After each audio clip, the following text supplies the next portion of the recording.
Welcome to my channel tech mechanical and electrical. आज मैं आप लोगों को समझाऊंगा क्लास चैप्टर थ्योरी।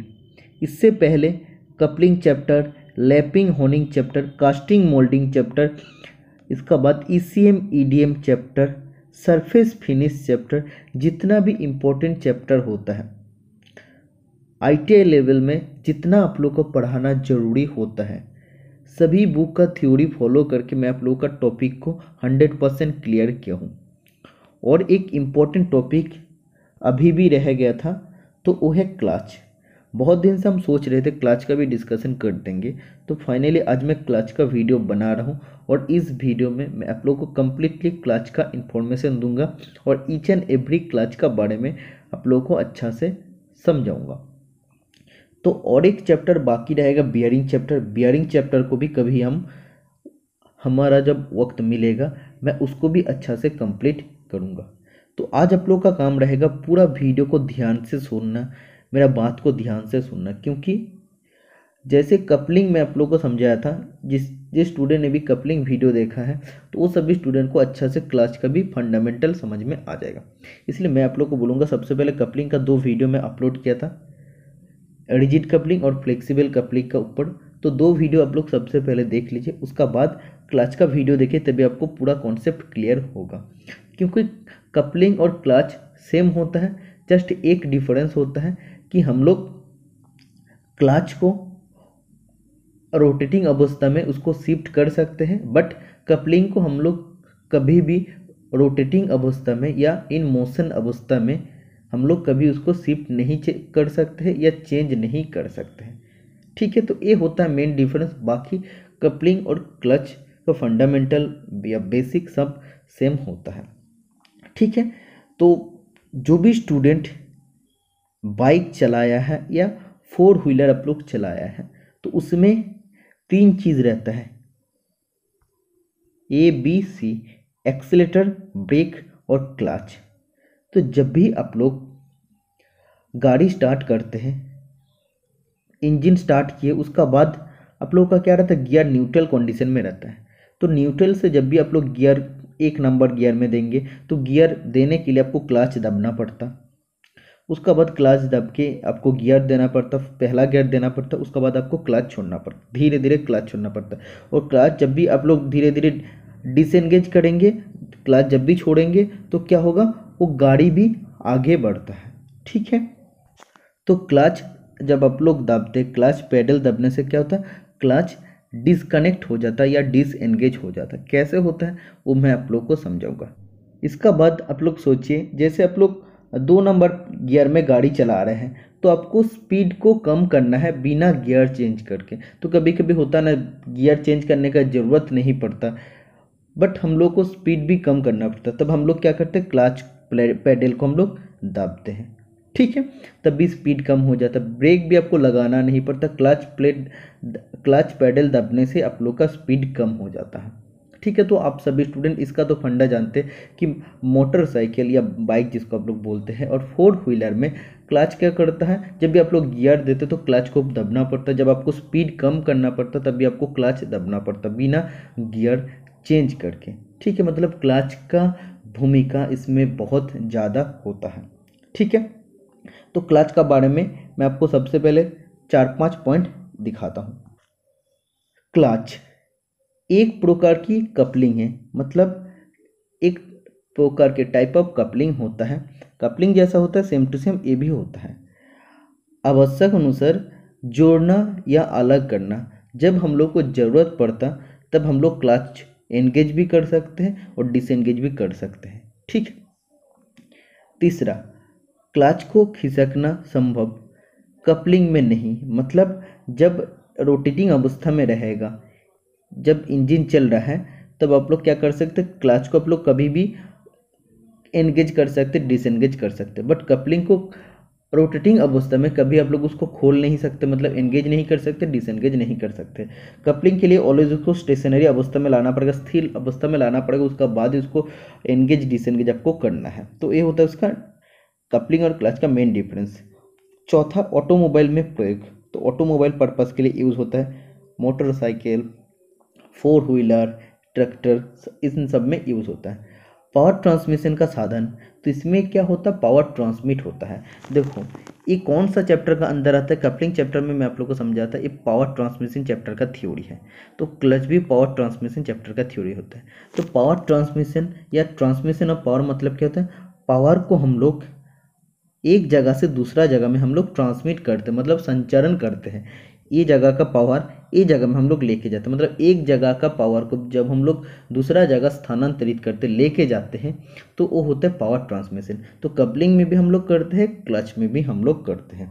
ओके, तो बहुत ही कॉम्प्लिकेटेड टॉपिक है, तो आपको ध्यान से एक एक चीज़ को समझना पड़ेगा। एक बार भी आप लोग अगर 10 सेकंड के लिए भी स्किप करेंगे तो आपको थ्योरी आपको समझ में नहीं आएगा, और हम जब आप लोगों को समझा नहीं पाऊंगा तो और किसी ने भी आपको इतना अच्छे से समझाएगा नहीं, हम गारंटी के साथ आपको बता सकता हूँ। Coupling are not shiftable but clutches are shiftable during work. काम करते टाइम क्लच को हम लोग शिफ्ट कर सकते हैं, बट कपलिंग को हम लोग शिफ्ट नहीं कर सकते। जो मैं आप लोगों को बताया कि एंगेज डिसएंगेज का बात, वही इधर बताया है। This is the difference between coupling and clutch. Coupling और क्लच का बीच में यही मेन डिफरेंस होता है। Okay, clutch and its function. Clutch और इसका कार्य क्या होता है। Clutch is a device used in the transmission system of a motor vehicle to engage and disengage the engine to the transmission. तो क्लच एक ऐसा डिवाइस होता है जो पावर ट्रांसमिशन सिस्टम में यूज होता है, और जो पावर मोटर व्हीकल का इंजन से जनरेट होता है वो पावर को हम लोग कहाँ पे ट्रांसमिट करते हैं, उसका जो टायर होता है या जो उसका जो व्हील होता है वहाँ तक हम लोग उसको ट्रांसमिट करते हैं। ठीक है, तो कैसे करते हैं वो मैं आपको बाद में समझाता हूँ। सबसे पहले आप लोग थ्योरी देखिए। दस the clutch is located between the engine and the transmission. तो क्लच कहाँ पे लोकेटेड होता है, ये इंजन होता है और ये ट्रांसमिशन होता है, मतलब जहाँ पे ट्रांसमिट हो रहा है। तो ये ट्रांसमिट होकर कहाँ जाता है, इसका व्हील या बोल सकते हो उसका टायर में जाता है। टायर घूमता है तभी तो व्हीकल मूव हो पाता। तो ये इंजन और ये ट्रांसमिशन, ठीक है, और इसका बीच में यूज होता है क्लच। ठीक है, when the clutch is engage, जब क्लच एंगेज अवस्था में रहता है, power flows from the engine to the rear wheel through the transmission system and the vehicle moves. वही मैं आप लोग को समझाया हूँ। जब पावर इधर से जनरेट हो रहा है इंजन से, इसका बाद इंजन का जो शाफ्ट है, इंजन का शाफ्ट से कहाँ आ रहा है, क्लच में आ रहा है। और क्लच जब एक्टिव अवस्था में रहेगा, मतलब एंगेज अवस्था में रहेगा, तो क्लच घूमेगा और इसमें जो एक शाफ्ट रहेगा तो वो भी घूमेगा। ठीक है, और इधर क्या रहता है, यूनिवर्सल जॉइंट रहता है। और यूनिवर्सल जॉइंट क्या करता है, इधर जो बैक या जो रियर एक्सेल होता है उसका साथ कनेक्टेड होता है यूनिवर्सल कपलिंग, तो वो इसको घुमाता है। और ये जब रियर एक्सेल को घुमाता है तब इसका साथ रियर एक्सेल में जो टायर है तो उसको भी घुमाता है। तो जब टायर घूमेगा तो क्या होगा, इंजन भी मूव होगा। इतना तक आपको समझ में आ गया है। हिंदी में आप पढ़ सकते हैं, क्लच वो डिवाइस है जिसका प्रयोग ट्रांसमिशन सिस्टम में इंजन को ट्रांसमिशन से एंगेज तथा डिसएंगेज करने में होता है। अन्य इंजन तथा ट्रांसमिशन के बीच में क्लच होता है। ठीक है, मतलब इंजन और ट्रांसमिशन का बीच में हम लोग क्लच का यूज़ करते हैं। तो अभी मैं आपको अच्छा से समझा पाऊंगा। ये इसका डायग्राम है, तो इसमें आप देख सकते हैं ये इसका इंजन है। तो ये डायग्राम्स समझाने से पहले भी मैं आप लोग को और एक डायग्राम दिखाता हूँ और भी अच्छा से आपको समझ में आ जाएगा। तो दूसरा डायग्राम जो मैं बता रहा था तो वो मैं इसमें ऐड करना भूल गया हूँ, तो इस डायग्राम से मैं आपको समझा देता हूँ। तो ये इंजन है, इधर से आपका पावर जनरेट हो रहा है, या आप बोल सकते हैं पावर सोर्स है। तो पावर जब भी जनरेट होगा, इंजन का साथ जो शाफ्ट कनेक्टेड है तो वो भी घूमेगा। ओके, और ये फ्लाई व्हील है, फ्लाई व्हील भी तब घूमेगा। और आप देखिए एक क्लच है, तो क्लच और फ्लाई व्हील क्या है, एक साथ है, मतलब इसमें क्लच एंगेज है। तो एंगेज जब क्लच रहेगा तो क्या होगा, फ्लाई व्हील का साथ डायरेक्टली कनेक्टेड होगा। ओके, इसका बाद क्लच का बाद ये आप शाफ्ट देख सकते हैं, इसको आप लोग बोल सकते हैं इनपुट शाफ्ट और इसको आप लोग बोल सकते हैं आउटपुट शाफ्ट। इसका बाद इधर रहेगा गियर बॉक्स, और गियर बॉक्स में एक लीवर लगे रहते हैं। ठीक है, और इसका बाद रहता है प्रोपेलर शाफ्ट, और इसमें यूनिवर्सल जॉइंट या यूनिवर्सल कपलिंग रहता है। ठीक है, जो रियर एक्सेल के साथ कनेक्टेड होता है और ये जो प्रोपेलर शाफ्ट घूमता है ये रियर एक्सेल को भी घुमाता है। रियर एक्सेल के साथ व्हील कनेक्टेड है, इसका टायर कनेक्टेड है, वो भी घूमेगा। वो जब घूमेगा तो क्या होगा, व्हीकल भी मूव होगा। ठीक है, तो इतना आपको समझ में आ गया है।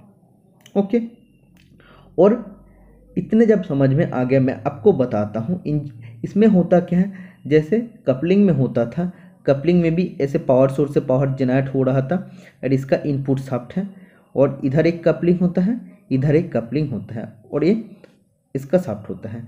तो कपलिंग में क्या हो रहा था, इधर से पावर जनरेट हो रहा था, इनपुट शाफ्ट घूम रहा है, और इसका साथ जो कनेक्टेड है, जो कपलिंग कनेक्टेड है ये भी घूमेगा।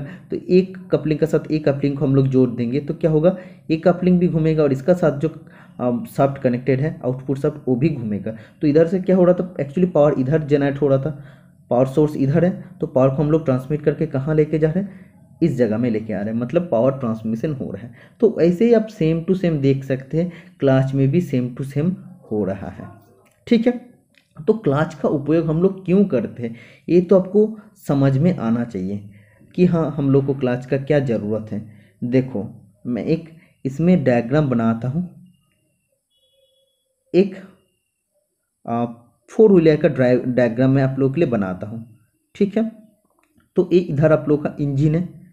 ठीक है, इंजन से पावर अगर जनरेट होगा, और ऐसे इंजन का जो शाफ्ट है, वो शाफ्ट अगर डायरेक्टली ये रियर व्हील का जो एक्सेल उसका साथ अगर कनेक्टेड होता है, तो क्या होगा, इंजन जब भी आप लोग गाड़ी का इंजन जब आप लोग स्टार्ट करेंगे, तब क्या होगा, गाड़ी का इंजन स्टार्ट करते ही पावर इधर से जनरेट होगा, फिर ये सब घूमेगा, और ये सब डायरेक्टली रियर एक्सेल के साथ कनेक्टेड है, तो रियर एक्सेल भी घूमेगा, और ये इसका व्हील को भी घुमाना स्टार्ट कर देगा। तो इंजन स्टार्ट करते हम लोग का गाड़ी या व्हीकल मूव हो जाता है। तो ये तो हम लोग का नहीं चाहिए। इंजन स्टार्ट होता है, उसके बाद हम लोग क्या करते हैं, क्लच दाबते हैं, उसका बाद हम लोग गियर को एंगेज करते हैं, पहला नंबर गियर, उसका बाद दूसरा, तीसरा, चौथा और पांचवा, तो ऐसे तो हम लोग करते हैं। ठीक है, बट ऐसे अगर हम लोग इसमें क्लच का यूज़ नहीं करते तो इंजन से जब भी पावर जनरेट होगा इसका शाफ्ट में चला जाएगा, और ये शाफ्ट इसका रियर एक्सेल को भी घुमाएगा, और इसका साथ व्हील कनेक्टेड होगा, इंजन मूव हो जाएगा। मतलब इंजन स्टार्ट करते हैं, इंजन चलना स्टार्ट हो जाएगा। तो ऐसा तो नहीं होना चाहिए, हम लोग को कंट्रोल में रखना है। तो कंट्रोल में रखने के लिए हम लोग क्या करते हैं, जो इंजन है, इंजन का बीच में हम लोग क्या करते हैं, ये इंजन है और रियर व्हील एक्सेल, इसका साथ व्हील कनेक्टेड है, ये आपका इंजन है और ये आपका रियर व्हील एक्सेल है। तो इसका बीच में हम लोग जो मीडियम यूज़ करते हैं वो होता है क्लच। ठीक है, तो क्लच क्या करता है, क्लच गाड़ी को धीरे धीरे, आप लोग जब भी क्लच को दब देते हैं, उसके बाद गियर को देते हैं, उसके बाद क्लच को जब भी धीरे धीरे छोड़ते तो क्लच क्या होता है, तब वो एंगेज होता है, धीरे धीरे एंगेज होगा और गाड़ी भी धीरे धीरे धीरे धीरे आगे बढ़ेगा। ठीक है, तो इसीलिए क्लच का ज़रूरत पड़ता है। इसका बाद मैं आपको दिखाता हूँ नेक्स्ट टॉपिक। नेक्स्ट टॉपिक में आपको मैं समझाऊंगा क्लच कब एंगेज होता है, कब डिसएंगेज होता है। The clutch is engage only when the vehicle is to move and it is kept engage when the vehicle is moving. तो देखो क्लच हम लोग कब एंगेज करते हैं, क्लच जब हम लोग एंगेज करते हैं तो व्हीकल तभी मूव होता है। ठीक है, और जब एंगेज करके रखते हैं तभी वो व्हीकल चलने लगता है। ओके, तो इधर आपको वही बोला है, क्लच डिसएंगेज ये नहीं है, ये गलत दिया है, एंगेज होता है तब व्हीकल मूव होता है। ओके, ये चीज़ आपको जानना चाहिए। तो इधर आपको देखना है, तो जब आप लोग क्लच पेडल को रिलीज कर देते, मतलब क्लच पेडल ऐसे रहने देते, आप लोग उसको दबाते नहीं है, तो क्लच तब एक्टिवेट या एंगेज रहता है। आपको समझना है, जब आप लोग क्लच अप्लाई नहीं करते हैं तब एक्चुअली क्लच फंक्शन एंगेज रहता है, और जब आप लोग क्लच को दबाते हैं तो क्लच पेडल को या क्लच को दबाने से क्या होता है, क्लच डिसएंगेज हो जाता है। ये आपको समझना है, इसका वाइस वर्सा या बोल सकते हो अपोजिट होता है। तो जब आप लोग क्लच पेडल पर पैर नहीं रखते, आप लोग दबते नहीं हैं, ऐसे नॉर्मल रहने देते हैं, तो क्या होता है आप लोग देखिए, इंजन से पावर जनरेट होगा, ये इनपुट शाफ्ट में जाएगा, फ्लाई व्हील घूमेगा, इसके बाद क्या होगा, फ्लाई व्हील के साथ क्लच भी एंगेज होगा, इसको कहते हैं एंगेज होना। क्लच एंगेज मतलब होता है क्लच जब फ्लाई व्हील के साथ डायरेक्टली कनेक्टेड होगा तब होता है क्लच एंगेज अवस्था में। इसके बाद क्लच भी घूमेगा तो पावर क्या होगा, गियर बॉक्स में जाएगा, जब भी आप लोग गियर लगाएंगे गियर लीवर से, तो इसका मोशन कहाँ जाएगा, पावर जाएगा प्रोपेलर शाफ्ट में, इधर रहेगा यूनिवर्सल जॉइंट, वो रेयर एक्सेल को घुमाएगा और व्हील को घुमाएगा। ये होता है जब हम लोग क्लच पेडल को रिलीज करके रखते हैं या क्लच पेडल हम लोग जब दबाते नहीं हैं तो क्लच तब एक्टिव अवस्था में या एंगेज अवस्था में रहता है। इसका बाद में उसका ऑपोजिट आपको दिखाता हूँ। The clutch is disengage, the power is not transmitted to the rear wheel. जब क्लच डिसएंगेज अवस्था में रहेगा तो पावर रियर व्हील तक पहुंचेगा नहीं। क्यों नहीं पहुंचेगा वो भी मैं आपको समझाऊंगा। The vehicle stops while the engine is still running. देखो इंजन चलने लगेगा फिर भी व्हीकल रुके रहेगा, तो क्यों रहेगा वो आपको कॉन्सेप्ट में अभी आपको समझाऊंगा। तो इधर आपको बोला क्लच डिसएंगेज होता है तब इंजन से पावर पिछले पहिए तक प्रभावित नहीं होता है, ठीक है। इधर आप देख सकते हैं जब आप लोग क्लच को दबाते हैं, जो बाइक चलाते हो तो हैंड क्लच आप लोग दबाते हैं, और जो फोर व्हीलर चलाते हैं तो आप लोग क्लच पेडल को आप लोग प्रेस जब करते हैं तो क्या होता है, क्लच डिसएंगेज हो जाता है, ठीक है। तो ये आप देखिए इंजन से पावर जनरेट हो रहा है, ये आपका पावर सोर्स है, इनपुट शाफ्ट घूमेगा, फ्लाई व्हील भी घूमेगा।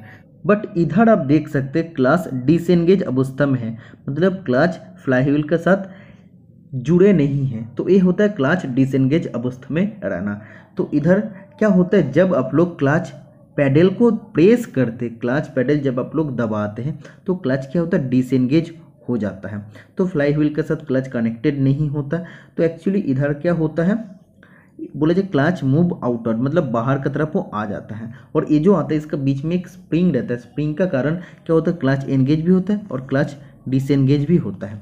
तो इधर क्या होगा जब आप लोग क्लच को दबाते हैं, क्लच पेडल को प्रेस करते हैं तो इंजन से तो पावर जनरेट हो रहा है, इंजन का जो इनपुट शाफ्ट है वो भी घूमेगा, फ्लाई व्हील भी घूमेगा, बट फ्लाई व्हील के साथ क्लच तो कनेक्टेड नहीं है। इधर क्लच क्या होता है, डिसएंगेज है, क्योंकि आप लोग क्लच पेडल को प्रेस किए इसलिए, तो क्लच डिसएंगेज होगा, इसीलिए फ्लाई व्हील के साथ कोई भी कनेक्टेड नहीं होगा।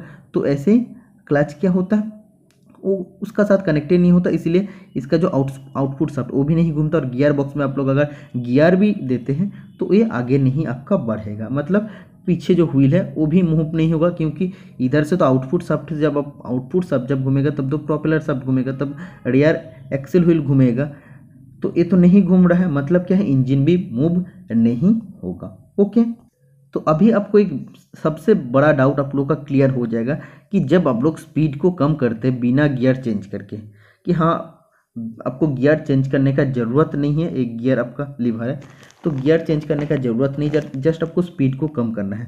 तब आप लोग क्या करते हैं, जस्ट आप लोग क्लच पेडल को प्रेस करते हैं, क्लच को आप लोग दाबते हैं, तो क्या होता है, ऐसे तो आप लोग अगर दबते नहीं हैं तो इंजन चल रहा है, क्योंकि इंजन से पावर आ रहा है, इनपुट शाफ्ट घूम रहा है, फ्लाई व्हील घूम रहा है, क्लच भी एंगेज अवस्था में रहता है, तो ये आउटपुट शाफ्ट भी घूमेगा, और गियर में तो ऐसे लगा हुआ है, गियर में दिया हुआ है, इसके बाद प्रोपेलर शाफ्ट घूमेगा, रियर एक्सेल घूमेगा, तो व्हील भी घूमेगा। बट जब आपको स्पीड बिना गियर चेंज करके स्पीड कम करने का जरूरत पड़ेगा तब आपको क्या करना है, क्लच पेडल को प्रेस करना है, मतलब क्लच दबाना है। जब भी क्लच दबाएंगे तो क्लच क्या होगा, आउटवर्ड मूव हो जाएगा और फ्लाई व्हील से डिस्कनेक्ट हो जाएगा या डिसएंगेज हो जाएगा। तो इधर तो इंजन आपका तो ऑन रहता है, फिर भी क्या होता है, इंजन डाउन होने से इनपुट शाफ्ट घूमता है, फ्लाई व्हील भी घूमता है, बट एक क्लच क्या होता है उससे डिसएंगेज हो जाता है। इसीलिए देखो एक फ्लाई व्हील, इसका इंजन जितना पावर जनरेट करे उसी में फ्लाई व्हील घूमते रहेगा, बट क्या होगा, क्लच तो एकदम तो बंद नहीं हो जाएगा ना, क्योंकि जब भी हम लोग इस क्लच पेडल को दबते हैं तो ये तो डिसएंगेज हो जाता है, फ्लाई व्हील और क्लच प्लेट दोनों डिसएंगेज हो जाता है, बट क्लच प्लेट तभी तो उसका रोटेशन में रहेगा ना, क्योंकि एकदम अचानक तो बंद नहीं हो जाएगा, तो रोटेशन में करते रहेगा, इसका आउटपुट शाफ्ट को भी धीरे धीरे घुमाता रहेगा, प्रोपेलर शाफ्ट भी धीरे धीरे घूमेगा, इसका रेयर एक्सेल व्हील को भी घुमाएगा। ओके, और जब भी धीरे धीरे घुमाएगा मतलब स्पीड कम होते जाएगा। फैक्ट आपको समझ में आ रहा है कि नहीं, दोबारा मैं आपको समझाता हूँ। देखो ये सब चीज़ आपको कहीं पे भी सीखने को नहीं मिलता, जब मिल है तो थोड़ा सा पेशेंस होके हर कॉन्सेप्ट आपको समझना है।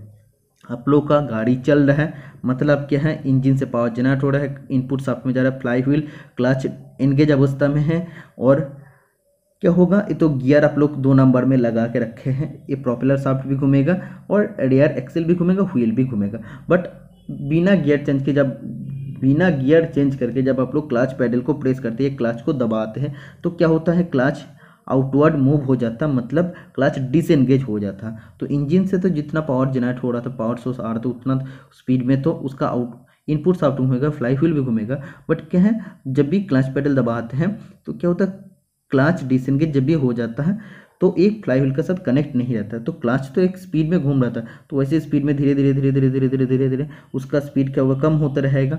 और क्या होगा, इसका व्हील का जो स्पीड है, रियर एक्सेल का भी स्पीड रोटेशन धीरे धीरे कम होगा, व्हील भी बहुत कम घूमेगा। इसीलिए जब भी हम लोग क्लच दबाते हैं ना, उसका स्पीड, बाइक का स्पीड या व्हीकल का स्पीड आप लोग देखना कम हो जाता है, क्योंकि फ्लाई व्हील से clutch disengage, clutch plate disengage हो जाता है इसीलिए। तो अभी आपका पूरा कॉन्सेप्ट क्लियर हो गया है। इसका बाद मैं आप लोग को समझाऊंगा और थोड़ा सा दो इम्पोर्टेंट टॉपिक। एक ऐसी मैकेनिकल डिवाइस है, मतलब क्लच का बारे में बात कर रहे हैं, एक ऐसा मैकेनिकल डिवाइस है जो ड्राइविंग शाफ्ट और ड्रिवन शाफ्ट के बीच पावर ट्रांसमिशन को कनेक्ट और डिस्कनेक्ट करती है। तो इधर आपको ड्राइविंग शाफ्ट मतलब इनपुट शाफ्ट का बात कर रहे हैं, और आउटपुट शाफ्ट का, ड्रिवन शाफ्ट मतलब आउटपुट शाफ्ट का बात कर रहे हैं। ठीक है, तो ड्राइविंग शाफ्ट घूम रहा है और ड्रिवन शाफ्ट को भी घुमाना पड़ेगा, तो इन दोनों का बीच में कपलिंग यूज होता है, और क्या करता है, दोनों शाफ्ट को कनेक्ट और डिसकनेक्ट करते हैं ज़रूरत पड़ने पर। ओके, इसलिए आप लोग देखना कि जब भी आप लोग बाइक चलाते हुए या व्हीकल चलाते हुए आप लोग क्लच को दबाते हैं, उसका स्पीड धीरे धीरे धीरे धीरे कम होता है, क्योंकि क्लच प्लेट और फ्लाई व्हील तो अलग होता है, लेकिन क्लच प्लेट तभी भी घूमता है, उसका स्पीड धीरे धीरे धीरे धीरे कम होता है, इसलिए स्पीड भी गाड़ी का स्पीड भी धीरे धीरे धीरे धीरे कम होता है। ओके, वैसे अगर पूरा क्लच को दबा दबा दबा के रखेंगे तो क्या होगा, एकदम पूरा जब इसका क्लच प्लेट का रोटेशन भी कम हो जाएगा एकदम धीरे धीरे, तो एकदम गाड़ी भी रुक जाएगा क्लच दबाने से। ओके, इसका बाद ड्राइविंग शाफ्ट वो है जिसे इंजन से पावर मिल रही है। तो ड्राइविंग शाफ्ट वो है जिसे इंजन से पावर मिल रहा है, मैं आपको बताया हूँ, जो इनपुट शाफ्ट है और उसे इंजन घुमा रहा है, मतलब ड्राइविंग शाफ्ट को इंजन घुमा रहा है। और ड्रिवन शाफ्ट वो है जिसको घुमाने पर वाहन आगे बढ़ता है। और ड्रिवन शाफ्ट वो कौन सा होता है, प्रोपेलर शाफ्ट जो होता है, आप लोग देख रहे हैं प्रोपेलर शाफ्ट जब घूम रहा है तो क्या होगा, उसका जो पहिया होता है, उसका जो रियर एक्सेल होता है वो भी घूमता है, रियर एक्सेल के साथ व्हील कनेक्टेड होता है, व्हील भी घूमता है। तो गाड़ी क्या होगा, तभी वो गाड़ी जब व्हील घूमेगा तभी गाड़ी मूव होगा। तो यही आप लोगों को बताया है। तो इसमें आप देख सकते हैं, ये डायग्राम देखें, आपका पूरा कॉन्सेप्ट क्लियर हो जाएगा। तब से मैं जो आप लोगों को बता रहा था थियोरिटिकली, तो अभी आपको और भी अच्छा से आपका कॉन्सेप्ट क्लियर हो जाएगा। तो इधर रहता है आपका इंजन, इंजन से पावर जनरेट होता है और इंजन का साथ एक क्रैंक शाफ्ट कनेक्टर होता है। तो इंजन से जब पावर जनरेट होगा, क्रैंक शाफ्ट भी घूमेगा, मतलब इनपुट शाफ्ट घूमेगा, और इनपुट शाफ्ट का साथ कनेक्टेड है फ्लाई व्हील, फ्लाई व्हील भी घूमेगा। और ये देखिए, ये आपका क्लच प्लेट है, ये आपका क्लच प्लेट है। ठीक है, तो क्लच प्लेट भी घूमेगा अगर फ्लाई व्हील के साथ क्लच प्लेट कनेक्ट होगा तो इधर आप देख सकते हैं, जो क्लच पैडल का मैं बात कर रहा था, तो क्लच पैडल आप लोग दबा दिए हैं, दबा जब भी देंगे तो क्या होगा, इधर स्प्रिंग का कारण क्या होगा, ये जो आपका क्लच प्लेट है, क्लच प्लेट को डिसकनेक्ट या डिसएंगेज कर दिए फ्लाई व्हील से। तो फ्लाई व्हील से जब भी डिसएंगेज कर दी है तो क्या होगा, आपका इंजन का स्पीड कम हो जाएगा, इंजन धीरे धीरे बंद हो जाएगा, क्योंकि क्रैंक शाफ्ट घूम रहा है, फ्लाई व्हील भी घूमेगा, बट फ्लाई व्हील का साथ क्लच डिसएंगेज अवस्था में है, कोई कनेक्शन नहीं है उसका साथ, तो इधर क्लच प्लेट भी घूमेगा नहीं है। तो क्लच प्लेट जब घूमेगा नहीं तो इधर आपका प्रोपेलर शाफ्ट कैसे घूमेगा, आपको समझ में आ गया कि नहीं। तो ऐसे ही आप देख सकते हैं, इसको मैं अगर ऑपोजिट, इसका विपरीत मैं आपको समझाता हूँ। ये आपका इंजन से आपका पावर मिल रहा है तो क्रैंक शाफ्ट घूम रहा है, इनपुट शाफ्ट घूम रहा है, फ्लाई व्हील भी घूम रहा है, और इसको जब पैडल को जब आप लोग दबाते नहीं, ऐसे आप लोग छोड़ देते, सोचिए कि ये आपका पैर इधर से मैं हटा दिया हूँ, तो इधर आप देख सकते हैं मैं पैर को हटा दिया हूँ, तो ये आपका क्लच पैडल है। तो इसको जब आप लोग दबाते नहीं है तो क्या होता है, ये आपका क्रैंक शाफ्ट से इंजन से पावर आएगा, क्रैंक शाफ्ट मतलब इनपुट शाफ्ट घूमेगा, ये फ्लाई व्हील को घुमाएगा। तो तब क्या होगा, फ्लाई व्हील के साथ एक क्लच प्लेट एंगेज हो जाएगा, दोनों आपस में जुड़ जाएगा। ठीक है, जब भी जुड़ेगा तो ये फ्लाई व्हील भी घूमेगा, क्लच प्लेट को भी घुमाएगा, और क्लच प्लेट का साथ जो आउटपुट शाफ्ट या प्रोपेलर शाफ्ट है उसको भी घुमाएगा। उसको जब घुमाएगा उसका साथ रहता है रियर एक्सेल रहता है, और रियर एक्सेल में व्हील रहता है, तो तब रियर एक्सेल भी घूमेगा और व्हील भी घूमेगा। ठीक है, इसीलिए जब आप लोग इधर क्लच प्लेट दबा देते हैं, क्लच पैडल दबा देते, पैडल और प्लेट दोनों अलग होता है। ये होता है आपका क्लच पैडल। क्लच पैडल दबाने से क्या होता है, फ्लाई व्हील से क्लच प्लेट, ये आपका क्लच प्लेट होता है, वो डिसएंगेज हो जाता है। ओके, ये आपको समझ में आ गया है। इसका बाद क्लच का इम्पोर्टेंट पार्ट्स का बारे में आपको जानना चाहिए। जो क्लच हम लोग बोल रहे हैं तो उसमें क्या क्या पार्ट रहता है। फ्लाई व्हील रहता है, क्लच प्लेट रहता है, प्रेशर प्लेट रहता है और क्लच कवर रहता है। तो इस डायग्राम को आप देख सकते हैं ध्यान से। तो ये आपका ड्राइविंग व्हील, मतलब जो ड्राइव कर रहा है, एक्चुअली इसका साथ क्या कनेक्ट होता है मैं आपको समझाया हूँ। इधर आपका इस डायग्राम देख के समझ में आ रहा था क्रैंकशाफ्ट है, तो ये कनेक्टेड है इंजन का साथ, और एक क्रैंकशाफ्ट ये व्हील को घुमाते हैं, फ्लाई व्हील को घुमाते हैं, इसलिए इसको ड्राइविंग व्हील बोलते हैं। और ड्राइविंग व्हील का साथ क्या रहता है, क्लच प्लेट रहता है, क्लच प्लेट का साथ प्रेशर प्लेट रहता है। ओके, और इसका बीच में रहता है स्प्रिंग रहता है। ठीक है, स्प्रिंग को जब भी आप लोग क्लच पैडल को दबाते हैं तो स्प्रिंग रहता है, इसीलिए क्या करता है, क्लच प्लेट को बाहर की तरफ खींच लेता है। ओके, और जब आप लोग पैडल को छोड़ देते, क्लच पैडल को छोड़ देते, और स्प्रिंग क्या करता है, उसको अंदर की तरफ फिर उसका धकेल देता है। जब भी धकेल देता है तो क्या होता है, क्लच प्लेट और फ्लाई व्हील एक साथ वो आपस में जोड़ जाता है। ठीक है, फिर से आप देखिए हैं, ये ड्राइविंग व्हील या फ्लाई व्हील है, इसका साथ क्लच प्लेट रहता है, प्रेशर प्लेट, बीच में प्रेशर स्प्रिंग रहता है, और ये रहता है क्लच कवर, जो टोटल क्लच को कवर करते हैं। ठीक है, तो एक क्लच होता है, क्लच प्लेट होता है, और इसको कवर करता है क्लच प्लेट। ठीक है, तो एक क्लच का मेन पार्ट होता है। इसका बाद जो सबसे इम्पोर्टेंट है, टाइप्स ऑफ क्लच, कितने प्रकार के क्लच होता है। सबसे पहले positive clutch, friction clutch, magnetic clutch, centrifugal clutch, air clutch, overriding clutch, single plate clutch. तो इतना सारा क्लच है जिसको मैं एक एक करके मैं आप लोगों को समझाऊंगा। सिंगल प्लेट क्लच क्या होता है, मल्टीप्लेट इधर दिया नहीं है, तो मल्टीप्लेट क्लच भी होता है। तो सब कुछ मैं एक एक करके डिस्कशन करूंगा, तो वीडियो बहुत लंबा बनेगा, फिर भी वीडियो आप लोग के लिए बहुत हेल्पफुल होगा। सबसे पहले आता है पॉजिटिव क्लच। पॉजिटिव क्लच नाम सुन के क्या आता है कि ये पॉजिटिव काम करता है, मतलब जो पावर ट्रांसमिशन होता है उसमें पावर का खपत कम होता है, पावर का लॉस कम होता है। तो इसमें जो क्लच यूज़ होता है ये पॉजिटिवली पावर को ट्रांसमिट कर पाता है, मतलब जितना ड्राइविंग शाफ्ट में पावर होता है उसका समान अनुपात ड्रिवेन शाफ्ट में भी पावर ट्रांसमिट होता है।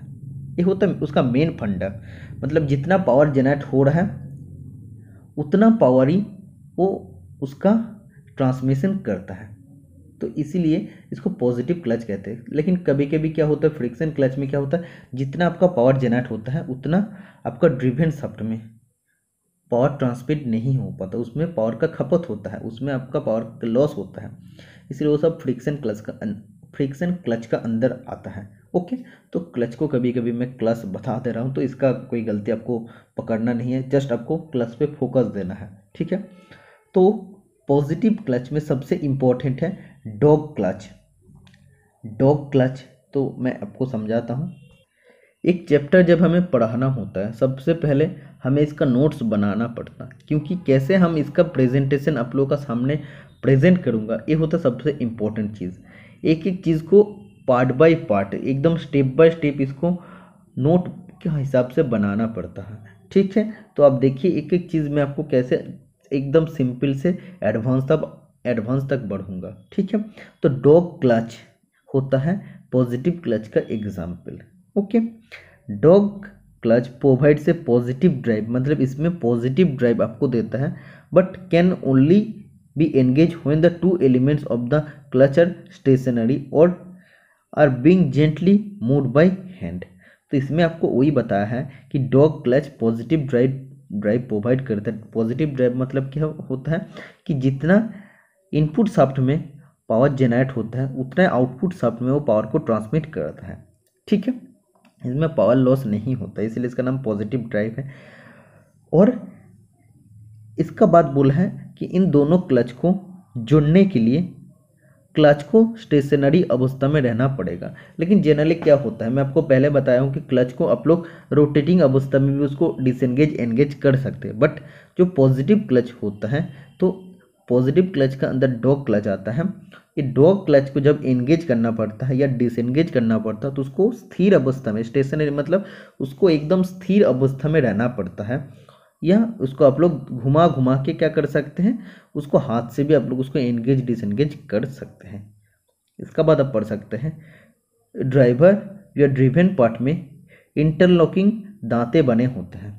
तो डॉग क्लच में जो ड्राइवर पार्ट होता है उसमें और ड्रिवन पार्ट होता है उसमें इंटरलॉकिंग दांत होता है, मतलब एक दूसरे का साथ जब इंटरलॉक करता है, जैसे इंटरचेंज बोलते हैं ना, एक दूसरे का साथ चेंज कर लेना, तो लॉकिंग का बारे में जब बात होता है तो इंटरलॉक होता है, मतलब एक दूसरे का साथ लॉक हो जाता है। ड्राइवर बस ड्रिवन एक ही वेग अनुपात से घूमती है, मतलब बोला है ड्राइवर जिस स्पीड से घूमता है या जितना पावर रहता है ड्राइवर में, ड्रिवन में उतना पावर उसको सेम अनुपात पावर उसको ट्रांसमिट करता है। मैं आपको तब से वही समझा रहा था कि इसमें पावर लॉस होता नहीं है। अगर सोचिए कि ये जो आपका ड्राइविंग शाफ्ट है 20 मीटर पर सेकेंड पे घूम रहा है, जस्ट मैं आपको एग्जांपल दे रहा हूँ, तो इसमें भी 20 मीटर पर सेकेंड पे घूमता है। ठीक है, इसमें क्या होता है, जो उसका वेग का अनुपात होता है वो सेम ही होता है, मतलब उतना ही पावर ट्रांसमिट होता है जितना ड्राइविंग शाफ्ट में जनरेट होता है। ओके, तो इसीलिए इसका नाम है पॉजिटिव क्लच। तो इतना तक आपका टोटल क्लियर हुआ। इसका बाद बोला है डॉग क्लच स्थिर अवस्था में एंगेज। इसको जब स्टॉप अवस्था में रहेगा, स्टेशनरी अवस्था में रहेगा, स्थिर अवस्था में इसको आप लोग एंगेज डिसएंगेज कर सकते हैं। क्लॉकवाइज एंटी क्लॉकवाइज दोनों के तरफ घुमाना संभव, मतलब इसको अगर आप लोग क्लॉकवाइज एंटी क्लॉकवाइज घुमाना चाहते तब भी घुमा सकते हैं। और जबड़े के माध्यम से पावर ट्रांसमिशन, इसका जो जॉ होता है इसका माध्यम से पावर ट्रांसमिट होता है। This can not be operated while the unit is on motion. अगर एक मोशन अवस्था में है, मैं आपको पहले समझाया था कि क्लच जब रोटेटिंग अवस्था में रहेगा या मोशन अवस्था में रहेगा तब भी हम लोग उसको एंगेज डिसएंगेज कर सकते हैं। बट पॉजिटिव ड्राइव में जो डॉग क्लच होता है इसको हम लोग मोशन अवस्था में, गति अवस्था में कभी भी उसको ऑपरेट नहीं कर सकते, उसको एंगेज डिसएंगेज नहीं कर सकते हैं। ठीक है, तो ये आप देख सकते हैं इसमें दो जो है, इसमें भी दो जो है, तो एक दूसरे का साथ क्या होता है, ये इसका इधर जाके मैच होता है और ये इसका जो नीचे वाला पार्ट होता है इधर जाके मैच होता है और एक दूसरे का साथ इंटरलॉक करता है। और इधर आपका इंजन सोर्स रहता है, इधर से इंजन से जितना पावर जनरेट होता है इनपुट शाफ्ट में जाता है। इनपुट शाफ्ट से क्या होता है, ये आपका जॉ को घुमाता है। तो जॉ को हम लोग जब स्थिर अवस्था में रहेगा इसको कनेक्टेड कर देते हैं, इसका साथ इसको कनेक्टेड कर देते हैं, इंटरलॉक कर देते हैं। तो ये जब घूमेगा तो इसको भी घुमाएगा और इसका साथ जो आउटपुट शाफ्ट है वो भी घूमेगा और जो आपका जहाँ आपको पावर ट्रांसमिशन करना होता है वो पावर ट्रांसमिशन उधर हो जाता है। तो ऐसे हम लोग डॉग क्लच का इस्तेमाल करते हैं। तो पॉजिटिव क्लच, डॉग क्लच आपको समझ में आ गया है डॉग क्लच में होता कैसा है। Okay, next friction clutch. जैसे पॉजिटिव क्लच में हो रहा था उसमें दोनों क्लच को जोड़ने के लिए उसमें जॉ था और वो जॉ एक दूसरे के साथ इंटरलॉक हो रहा था। फ्रिक्शन क्लच में क्या होता है, फ्रिक्शन क्लच में फ्रिक्शन से जुड़े रहता है। ठीक है, तो कैसा होता है वो भी मैं आपको बताऊंगा। जैसे कपलिंग में होता था, जैसे एक कपलिंग के साथ दूसरा कपलिंग को हम लोग कभी भी नाट और बोल्ट से, कभी की से हम लोग या कभी टायर से हम लोग उसको जोड़ते हैं दोनों कपलिंग को। तो ऐसे ही फ्रिक्शन क्लच में हम लोग फ्रिक्शन से क्लच को जोड़ते हैं। फ्रिक्शन से या फ्रिक्शन का मदद लेके हम लोग क्लच को एंगेज करते हैं। कैसे करते हैं वो मैं आपको धीरे धीरे समझाऊंगा। फ्रिक्शन क्लच डिफरेंट टाइप्स में अवेलेबल होता है। सबसे पहला टाइप्स होता है cone clutch. The cone clutch can be engage progressively while one और both the element are rotating. It can transmit low power. तो पहले मैं आपको समझाया था क्लच हम लोग रोटेटिंग अवस्था में या जिसको आप लोग बोलते हैं मोशन अवस्था में हम लोग उसको शिफ्ट कर सकते हैं या एंगेज डिसएंगेज कर सकते हैं। तो अभी आपको समझ में आएगा। तो कोन क्लच में हम लोग दोनों एलिमेंट को एंगेज और डिसएंगेज कर सकते हैं रोटेटिंग अवस्था में। और कोन क्लच लो पावर को ट्रांसमिट करता है। ठीक है, इसमें आप देख सकते हैं इस क्लच में घर्षण अधिक होता है, इस क्लच में घर्षण होता है, इसलिए एक दूसरे के साथ पकड़ के एंगेज अवस्था में रहता है। घर्षण द्वारा पावर ट्रांसमिशन इसमें होता है, इसलिए इसका नाम है फ्रिक्शन क्लच, या आप बोल सकते हैं एक फ्रिक्शन क्लच का एक टाइप होता है। घर्षण क्लच के प्रकार, घर्षण क्लच के प्रकार में कौन क्लच आता है, घूमती अवस्था में जोड़ना या अलग करना संभव, मतलब रोटेटिंग अवस्था में, मोशन अवस्था में उसको हम लोग कभी भी एंगेज डिसएंगेज कर सकते हैं। ये आप देख सकते ये आपका कौन क्लच है। तो इधर आपका इंजन रहेगा, इंजन से पावर जनरेट होगा और इंजन का साथ ये आपका क्रैंक शाफ्ट घूमेगा। जब भी ये शाफ्ट घूमेगा इसका साथ ये आपका कौन है तो ये भी घूमेगा, और ये जब घूमेगा तो इसको भी घुमाना है। तो इसको घुमाने के लिए क्या करेंगे, हम लोग उसको एंगेज कर देंगे, और ये जो पार्ट है और ये पार्ट है ये दोनों आपस में, इन दोनों का बीच में फ्रिक्शन ज़्यादा होता है, इसलिए एक दूसरे के साथ कनेक्टेड होता है। तो ये इधर आके एंगेज हो जाता है। ओके, तो ये जब घूमता है, ये घूमता है, शाफ्ट घूमता है, मतलब इनपुट शाफ्ट घूमता है, इसको भी घुमाता है फीमेल पार्ट को, और मेल पार्ट को भी घुमाता है, और इसका साथ जो शाफ्ट कनेक्टेड आउटपुट शाफ्ट उसको भी घुमाता है, और वो जिस भी एलिमेंट का साथ या अगर रेयर एक्सेल व्हील का साथ कनेक्टेड है तो उसको भी घुमाएगा और इसका व्हील भी घूमेगा। ठीक है, तो ये भी आपको समझ में आ रहा है। कपलिंग का जैसे सेम होता है, मैं आपको पहले ही बताया हूँ, इधर तक आपको बहुत ही आसानी से आपको समझ में आ जाएगा। आप देख सकते हैं इधर क्या है, ये आपका कौन क्लच है, तो इसको आप लोग कभी भी एंगेज कर सकते रोटेटिंग अवस्था में, और कभी भी इसको आप लोग डिसएंगेज भी कर सकते रोटेटिंग अवस्था में। ओके, और इसमें लो पावर ट्रांसमिट होता है, इसमें ज़्यादा पावर ट्रांसमिट नहीं होता है, क्योंकि इसमें देखिए एक ही प्लेट है, और सबसे क्या है अच्छा सबसे मेन बात होता है कि ये फ्रिक्शन से अब पावर ट्रांसमिट करता है, इसलिए ज़्यादा पावर ट्रांसमिट नहीं कर पाता है। बट डॉग क्लच में क्या हो रहा था, डॉग क्लच में आप लोग देखिए इसमें दो जॉ था जो एक दूसरे का साथ इंटरलॉक कर रहा था। अब देखिए इसमें दो जो है एक दूसरे का साथ इंटरलॉक कर रहा था, तो इधर से जितना पावर आएगा जॉ का मध्यम से शाफ्ट में भेजेगा, मतलब उतना पावर ट्रांसमिट होता है। इसलिए ये पॉजिटिव ड्राइव का या पॉजिटिव क्लच का एक एग्जाम्पल होता है।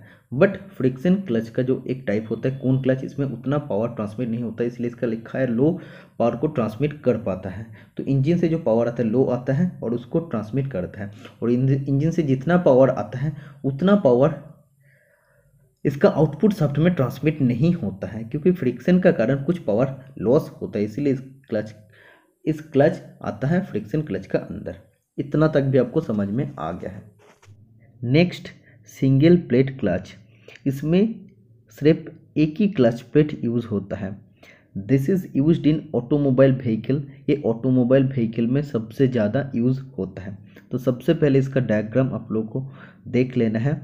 तो इसमें आप देख सकते हैं जब मेन पार्ट्स ऑफ क्लच देखते हैं तो इसमें रहता है फ्लाई व्हील के साथ क्रैंकशाफ्ट कनेक्टेड होता है, और इसका बाद ये होता है आपका फ्रिक्शन प्लेट। फ्रिक्शन प्लेट को एक क्लच प्लेट कहते हैं, क्योंकि क्लच प्लेट का चार पास में आप देख सकते हैं ये जो स्क्वायर स्लॉट है, तो एक खुरदरापन है जिसका कारण फ्रिक्शन होता है फ्लाई व्हील का साथ। ठीक है, तो क्लच प्लेट उसको हम लोग फ्रिक्शन प्लेट भी कह सकते हैं, क्योंकि इसमें फ्रिक्शन को बढ़ाने के लिए हम लोग यूज़ करते हैं फ्रिक्शन लाइनिंग। ठीक है, इसका बाद इसको कवर करने के लिए रहता है प्रेशर प्लेट, इसका बाद रिलीजिंग स्प्रिंग और इसका बाद रहता है कवर। ठीक है, तो इसमें एक ही फ्रिक्शन प्लेट या क्लच प्लेट यूज़ होता है।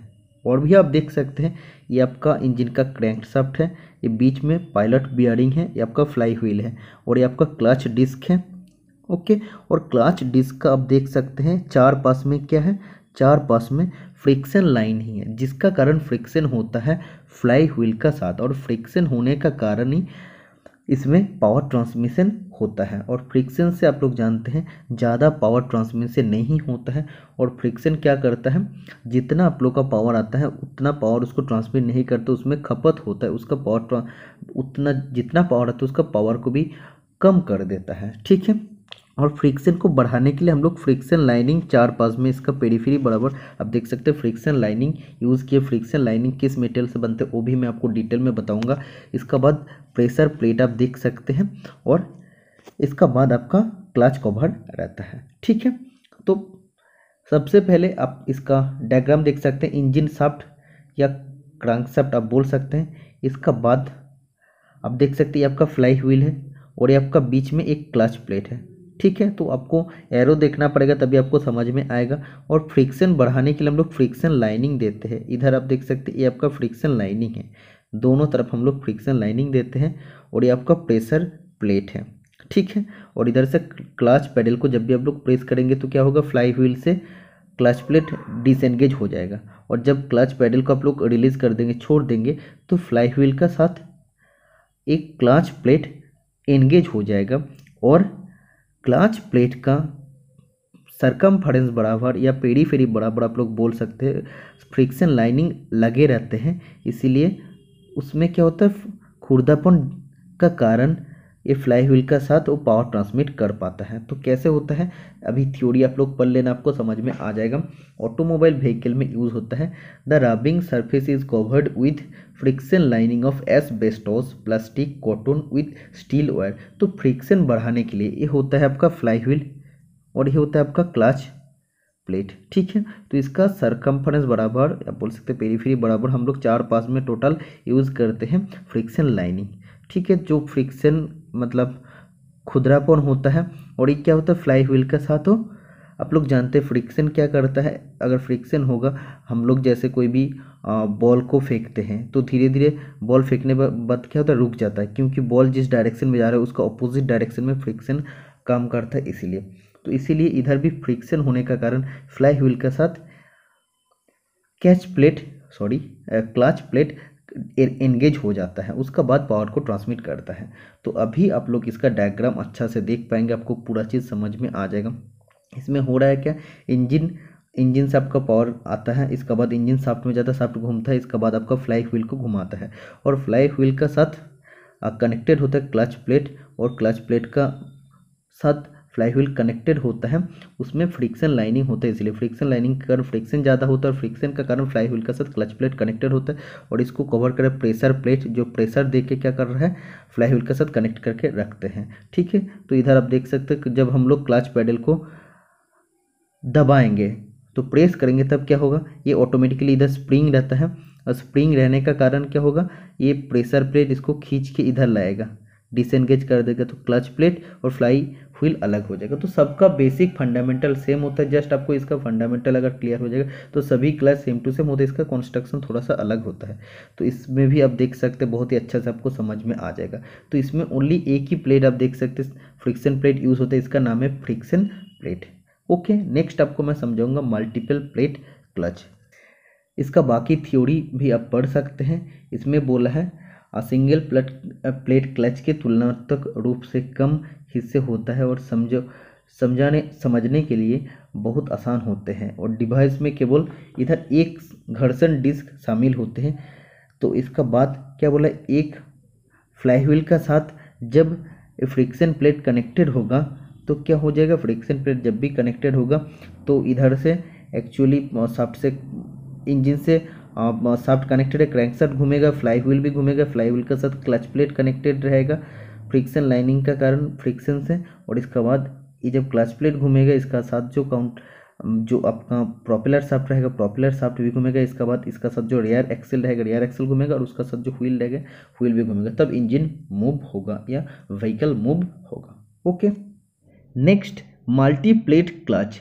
नाम सुन के आपको समझ में आ रहा है मल्टी प्लेट क्लच मतलब इसमें मल्टीपल प्लेट यूज़ होता है, एक से अधिक प्लेट यूज़ करके जो पावर ट्रांसमिशन हम लोग करते हैं और जिसमें फ्रिक्शन मेन इसका प्रिंसिपल होता है, जिस प्रिंसिपल पर काम करते हो होता है फ्रिक्शन, तो इसीलिए ये भी आता है एक फ्रिक्शन क्लच का अंदर।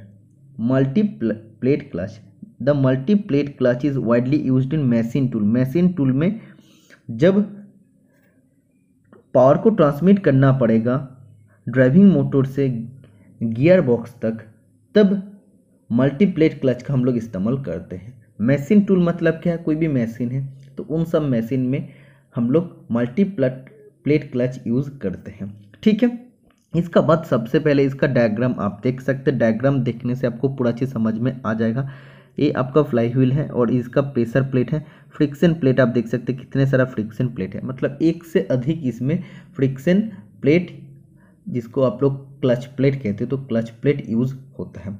और फ्रिक्शन प्लेट हम लोग क्यों कहते हैं क्लच प्लेट को, क्योंकि क्लच प्लेट का इसका पेरीफेरी बराबर फ्रिक्शन लाइनिंग रहता है इसीलिए, ठीक है। तो ये भी आप देख सकते हैं जो आपका क्लच प्लेट इसको फ्रिक्शन प्लेट दिखा है, इसका चारपास में क्या रहता है फ्रिक्शन लाइनिंग रहता है, ठीक है। और फ्रिक्शन इस प्रिंसिपल में काम करता है।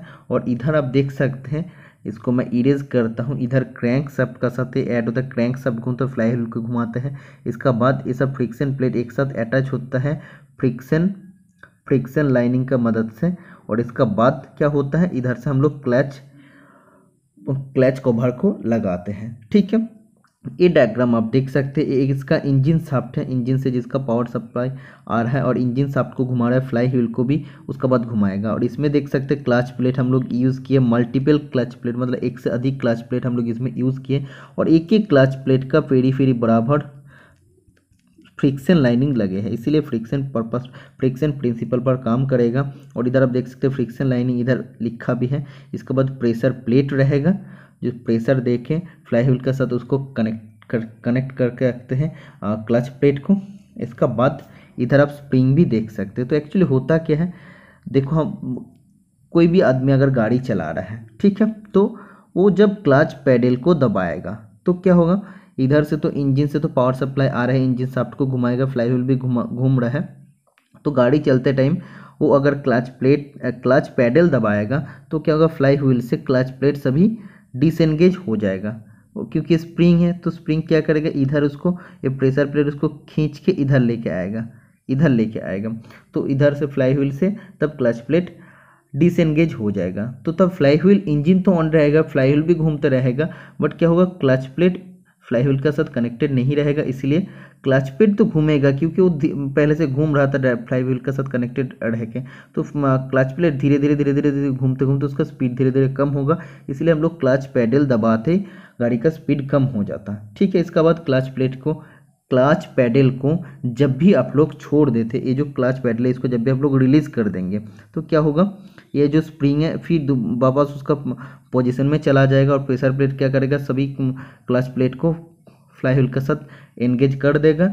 और क्या होगा, जब इंजन शाफ्ट घूमेगा, फ्लाई व्हील को घुमाएगा, इधर क्लच प्लेट को घुमाएगा, मल्टीपल क्लच प्लेट को घुमाएगा। और क्लच प्लेट के साथ बाहर में जो आउटपुट शाफ्ट होता है, मतलब जो ट्रांसमिशन शाफ्ट जिसका आप लोग बोलते हैं, जिसको आप लोग इधर आप लोग बोल रहे थे काउंट प्रोपेलर शाफ्ट है, प्रोपेलर शाफ्ट को भी घुमाएगा। और प्रोपेलर शाफ्ट का साथ इधर जो रेयर एक्सेल रहेगा, रेयर एक्सेल का साथ व्हील रहेगा, तो रेयर एक्सेल घूमेगा तो व्हील भी घूमेगा।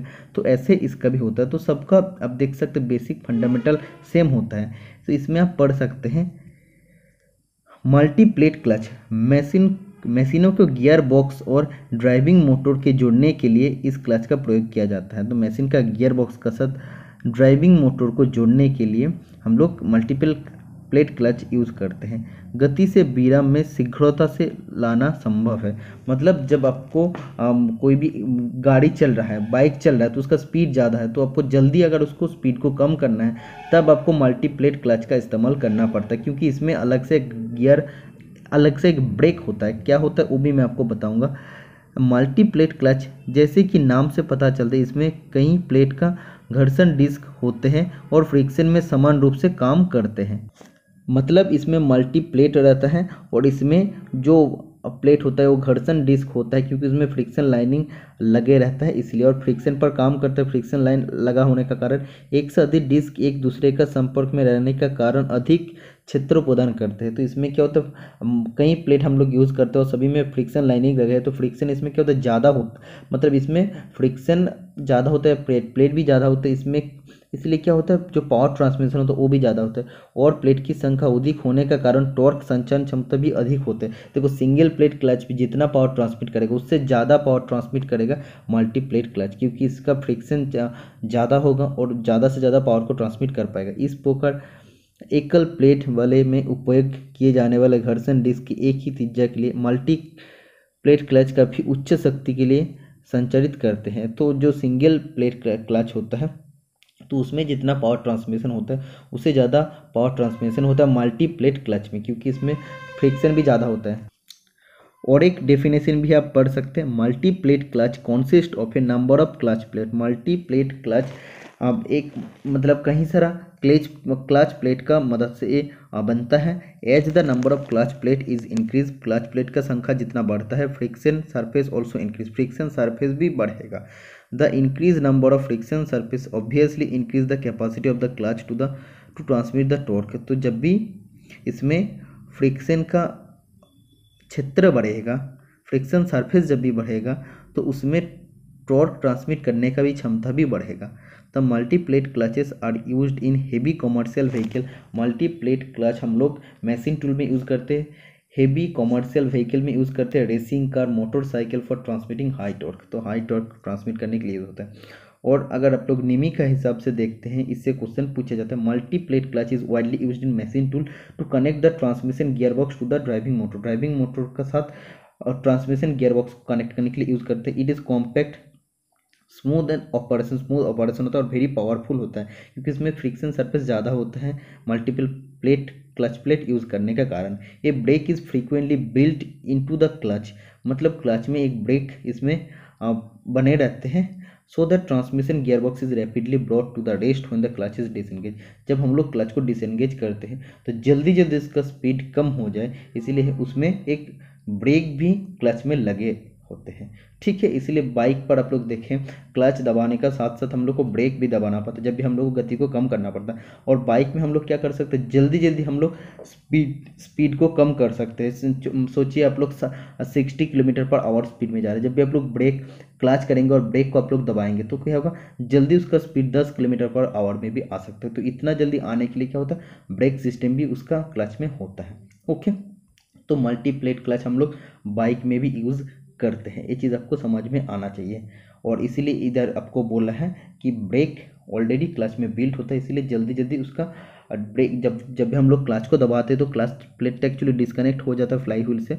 तो फ्लाई व्हील से जब भी डिस्कनेक्ट हो जाए क्लच को, तो क्लच भी तो धीरे धीरे घूमना स्टार्ट करेगा, ऐसे तो स्पीड कम होगा। लेकिन जल्दी करने के लिए इसलिए इसका क्लच में ब्रेक पहले से बने होते हैं, इसीलिए हम लोग बाइक में बाइक या 4 व्हीलर में क्लच करने का साथ साथ हम लोग ब्रेक भी करते हैं स्पीड को जल्दी कम करने के लिए। ठीक है, तो इतना तक आपका पूरा कॉन्सेप्ट क्लियर हो गया है। इसका बाद सबसे important clutch centrifugal clutch. Centrifugal clutch नाम ऐसा क्यों रखा है, क्योंकि इसका प्रिंसिपल होता है सेंट्रीफ्यूगल फोर्स। साइंस में सेंट्रीफ्यूगल फोर्स रिलेटेड आप लोग पढ़े हैं। सेंट्रीफ्यूगल फोर्स इसका वर्किंग प्रिंसिपल होता है, इसीलिए इसका नाम रखा गया। इस क्लच का नाम है सेंट्रीफ्यूगल क्लच।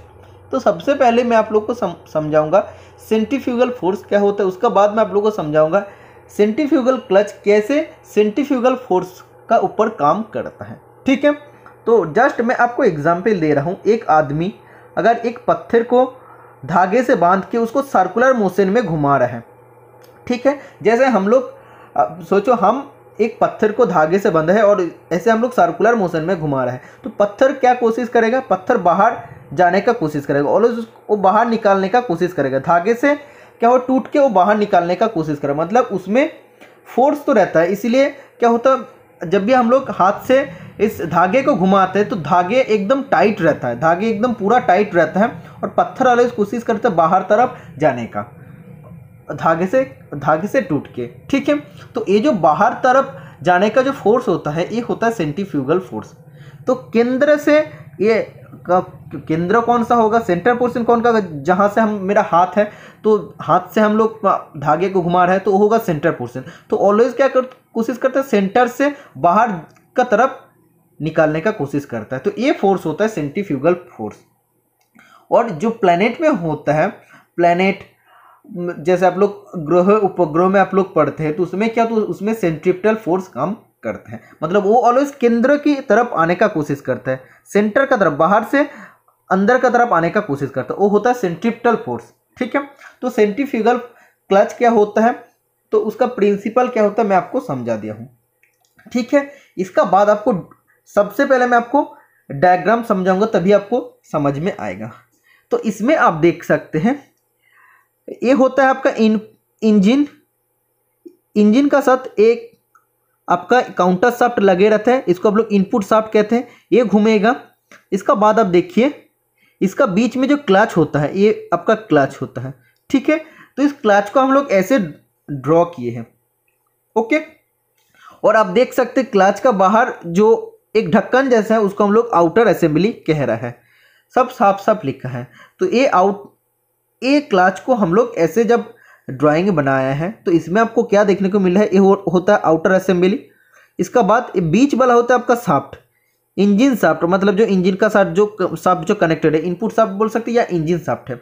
इसका बाद आप देख सकते हैं ये जो है ये वाला पोर्शन आपका गाइड्स है और बूस ए वाला पोर्शन है, और ए वाला पोर्शन आप देख सकते हैं स्प्रिंग है। ठीक है, इतना तक आपको पूरा चीज़ एक एक पार्ट आपको समझ में आ गया। इसका बाद मैं आप लोग को समझाऊंगा। तो होता कैसे है, तो इसमें जो बूस होता है, आप देखिए ए इसका बूस होता है, ए बूस होता है और ए बूस होता है। बूस का ऊपर में क्या रहता है, फ्रिक्शन लाइनिंग रहता है, फ्रिक्शन लाइनिंग रहता है। फ्रिक्शन लाइनिंग किस मटेरियल से बनता है वो भी मैं आपको बताया हूँ।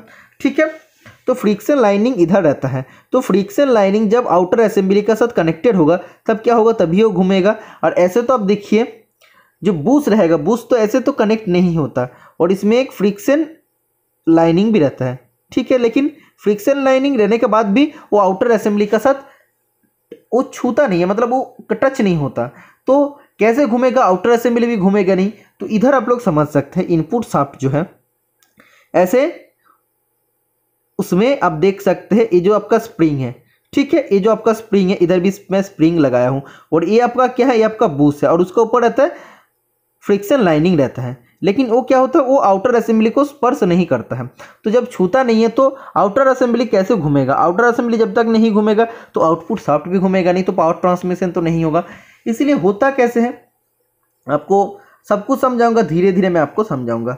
तो आप देखिए ये जो आपका स्प्रिंग दिया है, ठीक है, तो इधर क्या होगा, जब इनपुट शाफ्ट से पावर आएगा तो ये घूमने लगेगा। ठीक है, बूस वगैरह जो है घूमने लगेगा, ऐसे ऐसे घूमेगा।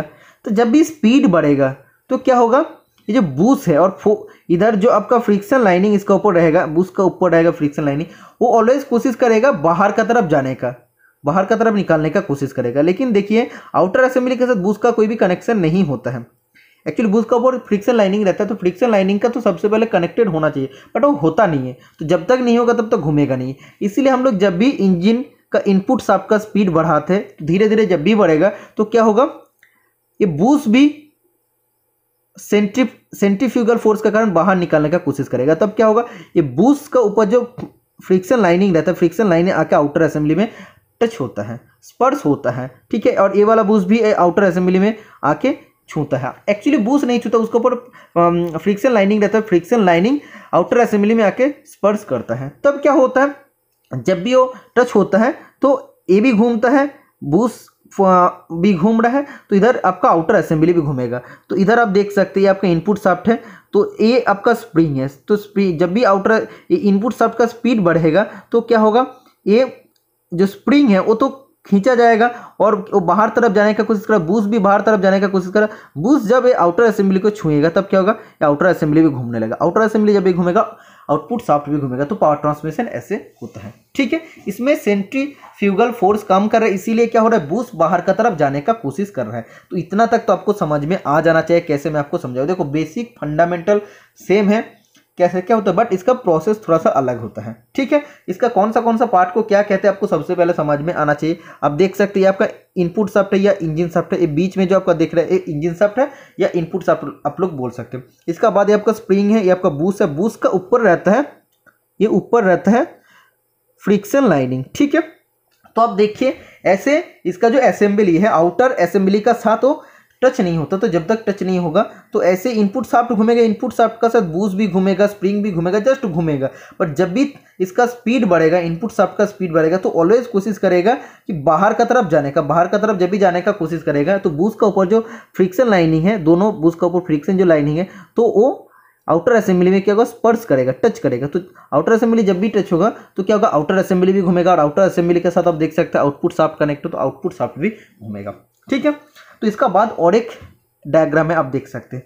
ऐसे अगर हम लोग इसको देखते हैं, सबसे पहला डायग्राम में क्या बोल है, ये आपका आउटर असेंबली है और इधर आप देख सकते हैं बूस है। तो बूस क्या हो रहा है, वो ये आउटर असेंबली में कनेक्ट नहीं हो रहा है, वो टच नहीं हो रहा है। इसके बाद और भी हम लोग स्पीड बढ़ाते हैं तो क्या होगा, स्प्रिंग भी थोड़ा सा खींचा जाएगा और क्या होगा, आउटर असेंबली का बहुत नज़दीक आ जाएगा। इसके बाद और भी जब हम लोग स्पीड बढ़ाएंगे तो अब देखिए स्प्रिंग बहुत ही खींचा गया है और सेंट्रीफ्यूगल फोर्स का कारण ये बूस का ऊपर जो फ्रिक्शन लाइनिंग रहता है वो क्या होता है, वो बाहर तरफ जाने का कोशिश करता है और बाहर मतलब जब भी स्पीड बढ़ेगा तो एकदम पूरा खींचा जाएगा और ये बाहर जाने का कोशिश करेगा और आउटर असेंबली के साथ वो कनेक्टेड हो, मतलब जब भी टच होगा तो टच होने का कारण क्या होगा, ये आपका बूस्ट भी घूम रहा था, आउटर असेंबली भी घूमेगा, आउटर असेंबली जब घूमेगा आउटपुट शाफ्ट भी घूमेगा, तो पावर ट्रांसमिशन ऐसे होता है। तो ये होता है सेंट्रीफ्यूगल क्लच। तो इसमें आप पढ़ सकते हैं, आपको नोट सबसे पहले अच्छा से पढ़ना है।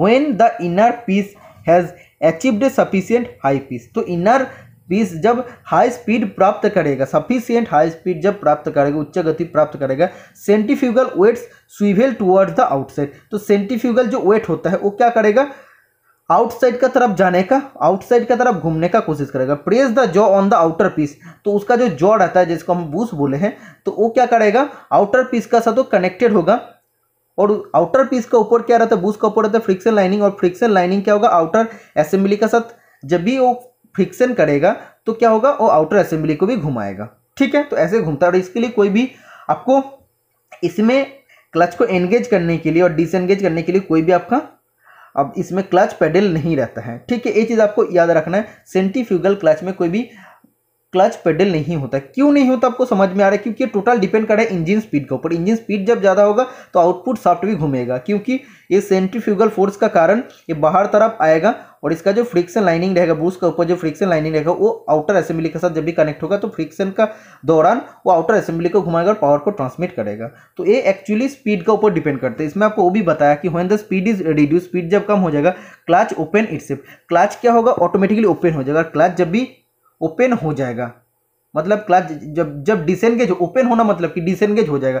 तो अब देखिए ना, क्लच डिसएंगेज तो हो रहा है ना, ऐसे तो डिसएंगेज है। जब भी ये बूस्ट इधर आके आउटर असेंबली में आके तुम्हारा टच करेगा, जब स्पर्श करेगा तो क्या होगा, क्लच तब क्लोज होता है या क्लच एंगेज होता है। ठीक है, तो इसमें स्पीड जब कम होगा तो क्लच डिसएंगेज हो जाएगा, क्लच डिसएंगेज हो जाएगा। बट जब स्पीड ज़्यादा होगा, स्पीड जब भी बढ़ेगा तो क्या होगा, आउटर सेंट्रीफ्यूगल फोर्स के कारण आउटर असेंबली में आके टच करेगा और आउटर असेंबली को भी घुमाएगा, और ऑटोमेटिक क्या होगा, क्लच तब एक्टिव हो जाएगा या एंगेज हो जाएगा, और स्पीड रिड्यूस होने से क्लच डिसएंगेज होता है। इतना आपको समझ में आएगा, और एग्जाम्पल मोप्ट दिया है, तो इतना तक आपको समझ में आ जाना चाहिए। और निमी का हिसाब से आप डायग्राम देख सकते हैं, ये आपका आउटर पीस है, ओके, और इसमें इनर पीस आप देख सकते हैं किसको बोल रहे हैं, और सेंट्रीफ्यूगल वेट है। तो क्या करेगा, ऑलवेज ये आपका फोर्स फ्रिक्शन लाइनिंग है, तो ऑलवेज कोशिश कर रहा है कि ये जो सेंट्रीफ्यूगल वेट है वो जो फ्रिक्शन लाइनिंग है उसको कोशिश करता है बाहर तरफ भेज देने का, बाहर तरफ उसको भेजने का कोशिश करता है। जब भी ये फ्रिक्शन लाइनिंग ये आउटर असेंबली के साथ मैच होता है, आउटर असेंबली भी घूमता है। तो आपको बेसिक फंडा समझ में आ गया है, ओके। इसका बाद जितना भी है सब इजी है। तो इलेक्ट्रोमैग्नेटिक मल्टीपल डिस्क क्लच, इसमें मल्टीपल डिस्क हम लोग यूज करते हैं, मतलब एक से अधिक इसमें डिस्क होगा, ओके। और इलेक्ट्रोमैग्नेटिक, तो इसमें सबसे पहले आपको पढ़ना पड़ेगा, बहुत ही इंपॉर्टेंट है, मैं आपको दिखाता हूं। This types of clutches are operated by electrically but the torque is transmitted mechanically, मतलब इस प्रकार के क्लचेस इलेक्ट्रिकली ऑपरेट किया जाता है बट इसका टॉर्क मैकेनिकली ट्रांसमिट होता है। This is why this type of clutch is known as electromechanical clutches, इसलिए इस क्लच का नाम होता है इलेक्ट्रोमैकेनिकल क्लच या इलेक्ट्रोमैग्नेटिक क्लच। ठीक है, this clutches have no mechanical linkage to control their engagement, that's why it provides fast and smooth operation.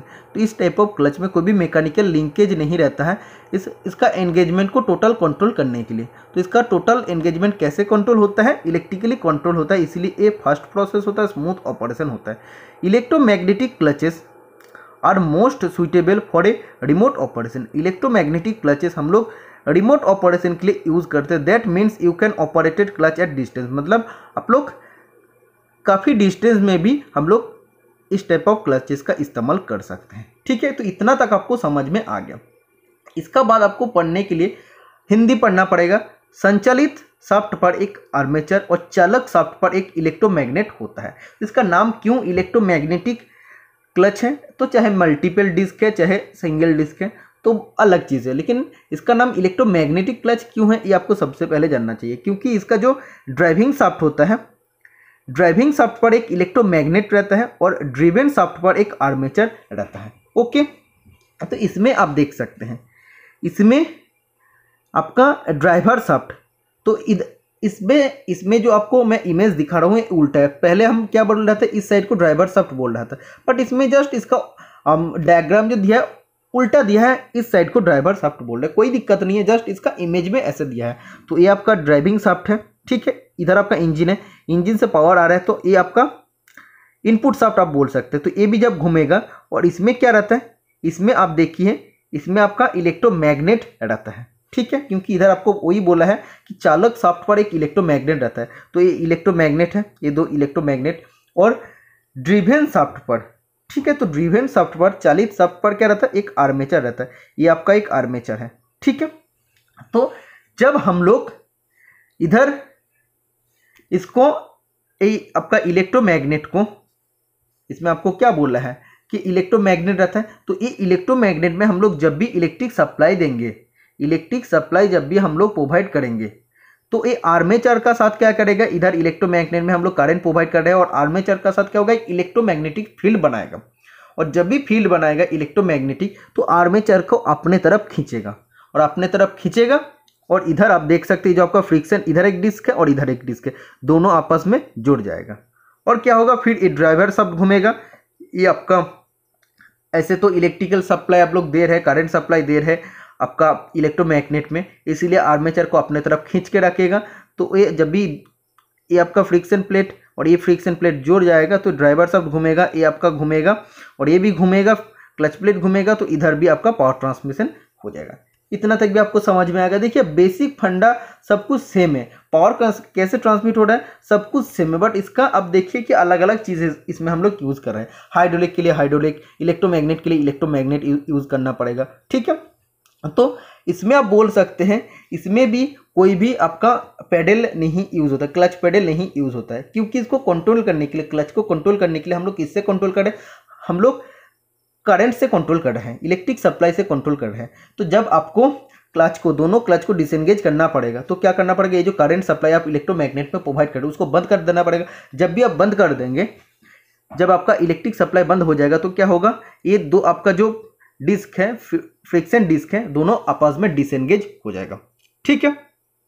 और जब भी आप लोग फिर से इसका करंट सप्लाई को इसमें इलेक्ट्रोमैग्नेट में देते रहेंगे, फिर आर्मेचर को अपने तरफ खींचेगा और दोनों फ्रिक्शन प्लेट आपस में जुड़ जाएगा, और फ्रिक्शन का प्रिंसिपल में वो क्या करेगा, इस पावर, ये पावर इधर इसको ट्रांसमिट कर देगा।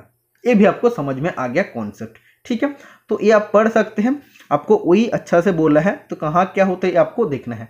This clutches joint the shaft and the gear, it can be operated through a cable from A distance. मतलब इसको हम लोग काफ़ी दूर से केबल का माध्यम से भी ऑपरेट कर सकते हैं, क्योंकि इसको चलाने के लिए तो सिर्फ आपका करंट सप्लाई का जरूरत पड़ती है, इसमें भी क्लच पेडल का जरूरत नहीं। जब आपको क्लच को डिसएंगेज करना पड़ता, क्लच को एंगेज करना पड़ता, जब आपको एंगेज करना पड़ेगा करंट सप्लाई देना पड़ेगा, जब आपको डिसएंगेज करना है करंट सप्लाई को बंद कर देना है, जो आप लोग करंट सप्लाई इलेक्ट्रोमैग्नेट पर प्रोवाइड कर रहे हैं उसको बंद कर देना है। If direct current is applied it builds a magnetic field. तो मैं आपको पहले ही बताया हूँ, इसमें मैग्नेटिक फील्ड बनाता है आर्मेचर में, तो मैग्नेटिक कॉइल में आपको वही बोला है, ठीक है। जो आर्मेचर में बताया हूँ, इधर आपको मैग्नेटिक कॉइल बोला है। It flows through the disc and firmly pulls the attract the armature disc. आप देख सकते हैं आर्मेचर डिस्क को वही सेम बोला है कि आर्मेचर डिस्क को अपने तरफ खींचेगा, ठीक है। जब भी करंट जाएगा इलेक्ट्रोमैग्नेट पर, और आर्मेचर का साथ क्या करेगा, इलेक्ट्रोमैग्नेटिक फील्ड बनाएगा और आर्मेचर को अपने तरफ खींचेगा electromagnet. The armature clumps the plate together, दोनों प्लेट को, फ्रिक्शन प्लेट को आपस में जोड़ेगा, so that the transmit the drive, तो आपस में क्या करेगा, ड्राइव को ट्रांसमिट कर पाएगा, ठीक है। आपको पूरा चीज़ एकदम क्लियर हो गया। इसका बाद एयर क्लच। एयर क्लच बहुत ही आसान है, इसको डिस्कशन करना कुछ नहीं है, इसमें हम इसका चैप्टर को ख़त्म करेंगे, क्योंकि इसमें आप देख सकते हैं इसको कंट्रोल करने के लिए या इसको ऑपरेट करने के लिए हम लोग एयर सप्लाई का इस्तेमाल करते हैं, एयर सप्लाई। तो इसका डायग्राम सबसे पहले आपको देखना पड़ेगा। इधर आपका इंजन रहेगा, ये आपका इनपुट शाफ्ट है, ओके, ये आपका इनपुट शाफ्ट है, और इधर आपका देख सकते हैं फ्रिक्शन पैड आपको दिया है। और इसमें होता क्या है, जब आपको दोनों क्लच प्लेट को जोड़ना पड़ेगा, इधर जो क्लच प्लेट है और इधर जो क्लच प्लेट है, इसको जोड़ने के लिए क्या करना है आपको, इसको जोड़ने के लिए एक चीज़ आपको याद रखना है, जहाँ पे क्लच प्लेट दिया रहेगा या फ्रिक्शन प्लेट दिया रहेगा, दोनों सेम होता है, ओके।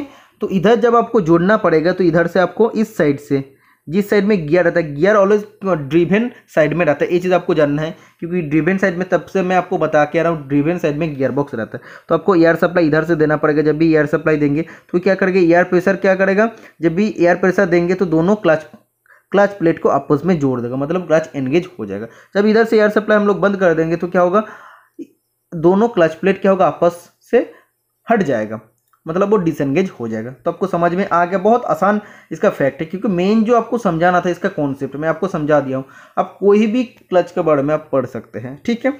तो आप देखिए, ये आपका ड्रिवन शाफ्ट है, ये आपका ड्रिवन शाफ्ट है, इधर ड्रिवन साइड में गियर बॉक्स रहता है, ये आपका इंजन है, ये आपका ड्राइवर शाफ्ट है, इधर आपका क्लच प्लेट रहता है, इधर आपका क्लच प्लेट रहता है। तो क्लच प्लेट को हम लोग जोड़ते कैसे, इधर से जब भी पावर सप्लाई देंगे तो ये आप देखिए, इधर आपका एयर जा रहा है, एयर जाकर क्या करेगा, प्रेशर देगा, प्रेशर डालेगा, क्योंकि एयर सप्लाई हम लोग इधर से दे रहे हैं। तो जब भी क्लच प्लेट को प्रेशर डालेगा, दोनों क्लच प्लेट आपस में जुड़ जाएगा, और इधर से एयर सप्लाई जब भी बंद हो जाएगा तो दोनों आपस में क्या होगा, हट जाएगा दोनों से, ठीक है। तो क्लच प्लेट तब डिसएंगेज हो जाता है। तो ऐसे पावर ट्रांसमिशन होता है, इसमें आप पढ़ सकते हैं। And air clutch requires no mechanical adjustment. तो एयर क्लच में कोई भी नो मैकेनिकल एडजस्टमेंट का जरूरत नहीं पड़ता। Moving parts automatically take up any wire on the friction surface. तो मूविंग पार्ट ऑटोमेटिकली क्या होता है, उसमें फ्रिक्शन का कारण, फ्रिक्शन का वजह से वो क्या उसका पावर को ट्रांसमिट करते हैं। Air pressure must be maintain continuously while the clutch is engage. जब क्लच एंगेज रहेगा, एंगेज तभी होगा जब प्रेशर इधर से, एयर प्रेशर इधर से जाएगा, और इधर जब एयर प्रेशर रहेगा तभी तो क्लच एंगेज रहेगा ना। तो क्लच को एंगेज करने के लिए ऑलवेज आपको एयर प्रेशर को मेंटेन करके रखना पड़ेगा। ओके, तो जितने भी टाइप ऑफ इंपॉर्टेंट आप लोग का क्लच होता है मैं आप लोग को बता दिया हूँ। एक ओवर राइडिंग होता है, ओवर राइडिंग और सेंट्रीफ्यूगल सेम टू सेम होता है, उसमें भी बॉल रहता है।